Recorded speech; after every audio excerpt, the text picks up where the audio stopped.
Well, I hope you enjoyed the video. I had an absolute blast building this piece, and I do have to admit that by no means am I a chair maker.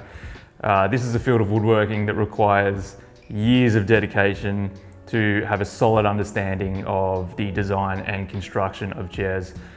If you want to see a real chair maker at work, I suggest checking out an Australian maker named Bern Chanley. I'll leave a link below to some of his work. Now, when I say I had a blast building this piece, I truly mean it. One of the things I love most about woodworking is the fact that you always have to be 10 steps ahead in order to achieve a successful end result. But chair making is on a completely different level. There isn't a single wasted component on a chair. Each part relies on the next to maintain its structural integrity, and there's absolutely no hiding. So every part has to be perfect. So it really shows off a maker's skill set. Now I wanted to explain a few of the details. Once again, I've used sliding dovetails, which is a technique I used in my last video. I'll leave a link up in the top corner and down below in the description box if you want to check that one out. The sliding dovetails allow the rails to firmly support the boards that make up the seating area. The dovetails also allow these boards to expand and contract. Having said that, this is quarter sawn Tasmanian oak, so movement isn't going to be too much of an issue, but in woodworking it's always better to be safe than sorry. And I've used these brass locating pins to allow this end of the bench seat to stay firmly in place, meaning the boards will move inward rather than outward. So this dovetail detail won't be affected, as it is one of the key design features of this piece. So now onto the textured sections. This is one of my most favorite techniques to do at the moment, mainly because it takes an ordinary looking timber like Tasmanian oak and gives it a unique finish that captures light and shadow, giving depth to the piece, creating a fiddleback or quilted appearance. I've also used this technique down on the stretchers here. This is actually a design trick that I use in a lot of my work, taking one design element and spreading it across the piece. What this does is to help carry your eye around the piece and also provides a balanced appearance to your design. Okay, so let's move on to one of the main topics of this video, which is why I am switching finishes. I've been using Osmo oil for about 5 years now.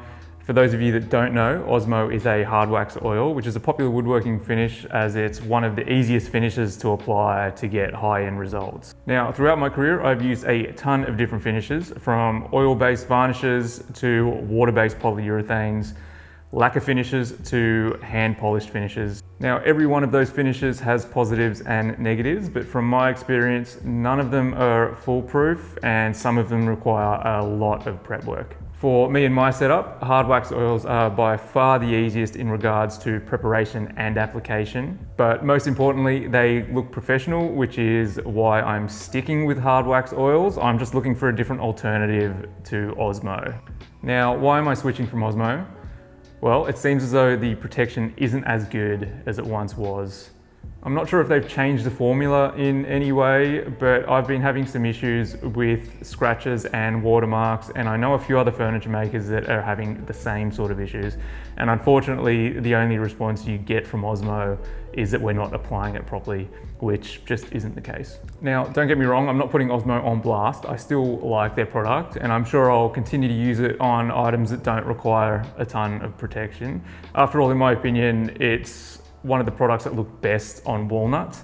But at the end of the day, my clients are paying me money to build furniture that's going to last a lifetime, and I need a finish that I can rely on. Now, one of the issues you face when switching finishes is that it can actually take quite a long time to develop a solid understanding of how the finish works. The application process may be different on certain types of timbers. The temperature of your workshop and your environment plays a huge role in the application. Not to mention that hard wax oils can take a little bit of time to get used to, as if you apply too much, it won't dry, and if you don't apply enough, then it's not protecting your piece. In all honesty, it can take months to truly get the best out of your finish, so this is why it's a bit of a daunting task to be switching finishes like this. But I have done a bit of research. I've spoken to a bunch of different suppliers, and I've also spoken to some friends about the types of finishes they use. And I've decided to invest my time and money in a product called Fiddes Oil. By no means is this sponsored. I've paid for this product myself. I'm gonna give it a run for a little while to see if I like it, and I'll let you know how I go. I've already used it on a few projects and so far so good, so I'm sure I'll be talking about this more in the future. Speaking of which, I've already started my next video and this is by far the coolest piece that I've ever made. I'm not actually entirely sure if it's gonna work, so I probably shouldn't be saying anything, but I'm just too excited about it. Here is the little sneak peek.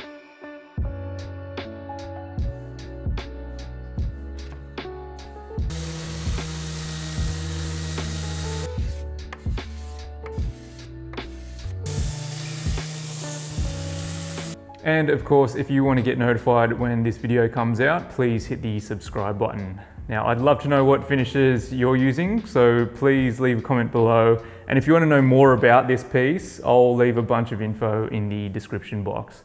Well, I hope you enjoyed the video. Thanks again for watching, and I'll see you in the next one. Cheers.